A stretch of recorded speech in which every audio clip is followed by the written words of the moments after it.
Well, hello everyone. A very good evening. I hope you guys are well. And Rajesh Hamal ने Lumbini Lions को अपना brand ambassador बना लिया यार. I don't get this man, I don't get this. मतलब I know I have a lot of information to pass on, और अभी कुछ कुछ चीज़ों के बारे में बात करनी है, जैसे टीयू में फ्लड लाइट को लेकर के बात है, जैसे टोटल नंबर ऑफ प्लेयर्स को लेकर के थोड़ी कंफ्यूजन चल रही थी उसको लेकर के बात है. करनाली आर्क्स के ओनर ने थोड़ी सी क्लैरिटी दे दी उस चीज़ पर, और हमें चीज़ें जो थोड़ी सी डाइसी थी और अंडर द शेड थी वो थोड़ी सी और क्लियर हो गई है. लेकिन इन सब के बीच में एक ये कॉन्टेक्स्ट महानायक राजेश हमल का मुझे समझ में नहीं आ रहा है. सो मैं दो तीन चीजें आपको बता देता हूं जो मुझे दिखी. आप लोग मुझे प्लीज कॉन्टेक्स्ट बता देना. सो सबसे पहले एक रीनोन्ड स्पोर्ट्स जर्नलिस्ट का मैंने पोस्ट देखा. उन्होंने लिखा था कि Rajesh Hamal has appointed Lumbini Lions as his brand ambassador. So I got confuse. मैंने कहा यार इन्होंने गलत तो नहीं लिखा होगा, बिकॉज बड़े जाने माने हस्ती हैं, तो मैंने कहा इन्होंने मिस्टेक नहीं की होगी. तो आखिर इसका रीज़न क्या. फिर मैंने उसके कमेंट सेक्शन में मैं गया तो मुझे कुछ नहीं मिला, सब हंस रहे थे. मैंने कहा यार मैं ही एक यहाँ पर लेस एजुकेटेड हूँ लगता है. फिर उसके बाद मैंने कहा कोई बात नहीं, internet is a big thing, search करते हैं या फिर लोगों से पूछते हैं. तो जब थोड़ा सा आगे बढ़ा, थोड़ा सा सर्च और थोड़ा सा लोगों तक पहुंचा, तो पता चलता है कि dear birthday happy Rajesh Hamal to you. मैंने कहा यार ये फिर इसने मुझे और कंफ्यूज कर दिया. फिर जब मैं थोड़ा सा और आगे बढ़ा तो मुझे पता चलता है कि राजेश हमल एक बार स्कूल के पास से गुजर रहे थे और वहाँ एक बच्चा रो रहा था. फिर उन्होंने उस बच्चे से कहा कि never let anyone tell you that you can't do something. और वो जो बच्चा था जो रो रहा था वो एल्बर्ट आइंस्टीन था. सो मैंने अब मुझे ये थोड़ी सी चीज़ें जो है वो थोड़ी सी कंफ्यूजिंग. हाँ, I know that he is a big guy, I know he is a big name in Nepal film industry. क्योंकि जब मैं रोहित पौडेल को भी कहते हुए सुन रहा था, उन्होंने भी ये बात कही कि ये सिर्फ लुम्बिनी के ब्रांड एम्बेसडर नहीं है, ये नेपाल के ब्रांड एम्बेसडर, ये all over the world Nepal को लोग इनकी वजह से भी जानते हैं. सो वी ऑल नो कि he is a big star. And उन्होंने कहा कि इनके इंक्लूजन से लुम्बिनी के जो प्लेयर्स हैं वो काफ़ी मोटिवेटेड होंगे. और हमने देखा है जैसे KKR में शाहरुख खान की एंट्री पर या शाहरुख खान के होने पर प्लेयर्स काफ़ी मोटिवेटेड होते हैं. और खुद जब शाहरुख खान आकर के वहाँ प्लेयर्स से बात करते हैं तो वो उनको और ज़्यादा बूस्ट करता है. सो येस, ऑब्वियसली किसी बड़े नाम को इंक्लूड करना हर बार की एक अच्छी टैक्टिक रही है, और हर बार का एक एक अच्छा प्रोमोटिंग स्किल रहा है. किसी भी आप ग्राउंड में चले जाओ, किसी भी आप शोबे में चले जाओ, कहीं आप जाकर देखो. सो ये हमेशा सक्सेसफुल रहा है, और इसी वजह से एनपीएल में इनको एंट्री दी गई. और ऑब्वियसली एक बड़ा नाम ऐड होता है तो ऑटोमेटिकली वो चीज़ अगर 10 पर चल रही होती है तो वो 100 पर चली जाती है. हमने बाकी टीम्स को भी देखा है, उन्होंने अपने अपने ब्रांड एम्बेसडर्स चूज किए हैं. Some has chosen some beautiful ones and some has chosen the renowned ones. लेकिन प्लीज़ मुझे इसका कॉन्टेक्स्ट आप समझा देना कि अगर समझ जाऊंगा तो हो सकता है फिर मैं भी, मेरे भी बहुत सारे नेपाली फ्रेंड्स हैं जो कॉलेज में मेरे साथ थे, अगर उनका बर्थडे आएगा तो मैं कह दूंगा उनको कि happy Rajesh Hamal to you, if that means anything. मतलब I don't want to say something and become फूल.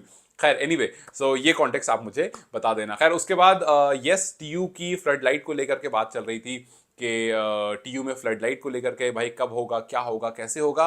और जब ये सवाल पारसदाई से पूछा गया तो पारसदाई ने कहा कि देखो भाई, हम सेकंड एडिशन से होप कर रहे हैं कि टीयू में फ्लड लाइट्स हो जाएंगी, और सेकंड एडिशन जो एनपीएल का होगा उसमें हम फ्लड लाइट देखेंगे, और वो हम एडिशन फ्लड लाइट के अंडर खेलेंगे. लेकिन इसका मतलब खैर अभी फिलहाल तो क्लियर है कि अभी वाले एडिशन में हम नहीं देख रहे हैं फ्लड लाइट, जिसका मतलब हमें यह भी क्लियर है कि मैच की टाइमिंग मोस्ट प्रोबेबली क्या होने वाली है. शेड्यूल आ जाएगा, थोड़ी और क्लियर हो जाएगी, बट अंडर फ्लड लाइट नहीं है, तो हमें टाइमिंग का एक आइडिया मिल चुका है. खैर उन्होंने ये भी कहा कि जो कैन है और जो नेपाल गवर्नमेंट है, ही इज होपिंग कि वहां से कुछ इन्वेस्टमेंट आए और वहां से कुछ हेल्प मिले.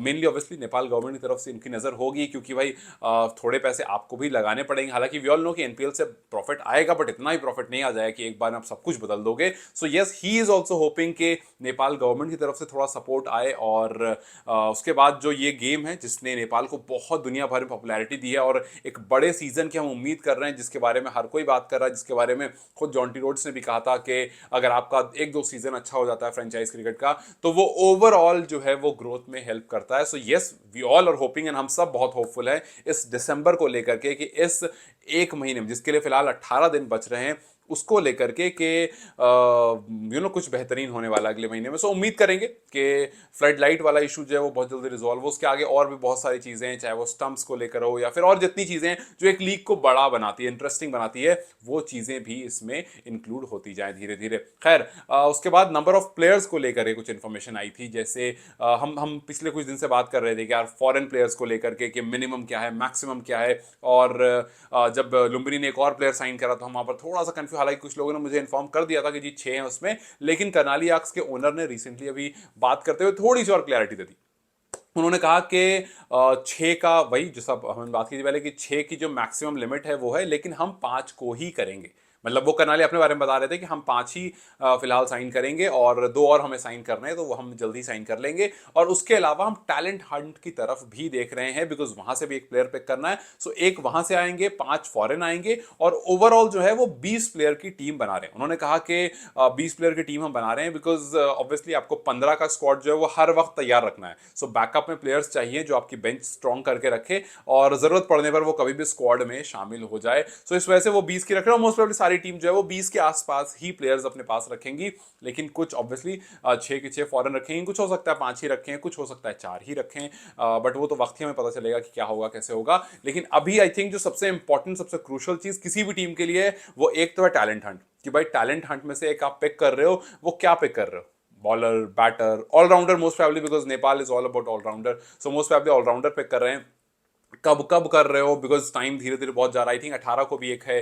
सो सब टीम अपना अपना धीरे धीरे डेट्स जो है वो रिवील कर रही है कि भाई इस दिन हम करने वाले हैं। और कुछ ने स्टार्ट भी कर दिया है, जिसमें ऑब्वियसली पोखरा एवेंजर्स एक बड़ा नाम है जिसने स्टार्ट कर दिया है, जहां पर खुद उनके माकी प्लेयर भी मौजूद थे। तो अब देखते हैं कि कुशल पटेल किसको पिक करते हैं। लेकिन यस, इन सब के बीच में एक जर्सी का भी इशू है कि भाई जर्सी आप कब रिवील करने वाले हो, बिकॉज आई थिंक कि कल भी एक जर्सी आने वाली है। मैंने नाम ध्यान में नहीं है, मैं स्क्रॉल करते करते मेरी नज़र के सामने आया था, कल 11 बजे का टाइम है।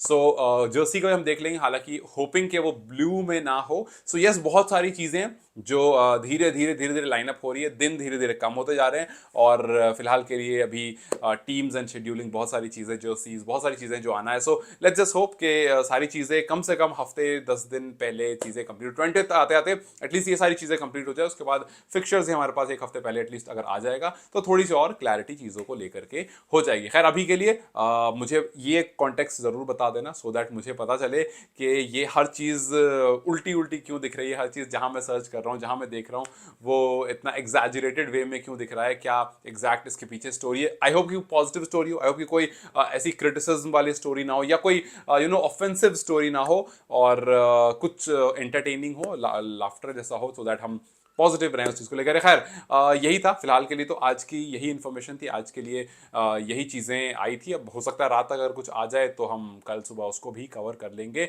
But till now the days are going short, days are reducing, and पिछले 2-3 दिन में लगाए कुछ खास बहुत positive in terms of work नहीं सामने से देखने को मिला है। बट होपिंग के 20 तक चीज़ें कंप्लीट हो जाए, होपिंग के 20 तक talent Hunt, jerseys, scheduling, overall players जिनको साइन करना है, जिनको नहीं करना है, ये सब कुछ क्लियर आउट हो जाए, ताकि 20 के बाद जो 9 दिन बच रहे होंगे उसमें आप फाइनल कैंप प्रिपरेशन ये वो और उसके बाद फिक्चर्स एंड एवरीथिंग हमारे सामने आए। चलो देखते हैं कि नेपाल को लेकर के मैंने ये चीज़ ज़रूर सुनी है कि जी काफ़ी बार काफ़ी चीज़ें टाइम पर नहीं होती है। तो लेट्स जस्ट होप कि टाइम पर चीज़ें हो जाए। बाकी ऐसा मैंने सुना है, सही है नहीं है आप बता पाओगे, और आप इनके बारे भी मुझे थोड़ी डिटेलिंग बता पाओगे। Till then you guys take care, have a good day, and I will be waiting for your comments to understand कि what this story is all about. Bye bye guys, take care.